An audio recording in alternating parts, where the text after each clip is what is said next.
May bagong ayuda si Kim Chu sa Kimpal Shippers matapos ibahagi ang naging bonding nilang magkakapatid kasama si Paolo Avellino.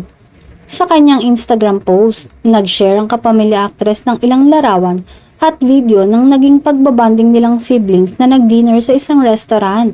Natuwa naman ang mga fans dahil obvious daw na isinama ni Kim si Paolo sa dinner. Dahil sa picture na ipinost ng kapatid nito, ay kasama at nakatag ang pangalan ni Paolo Avellino.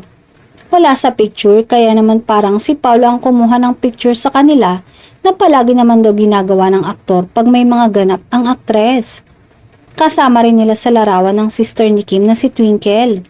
Sweet family plus yung makita mo si Pao sa family nila, my heart is so happy, comment ng isang fan. Confirm na kaya happy na mga puso namin Kim, hirit naman ng isa.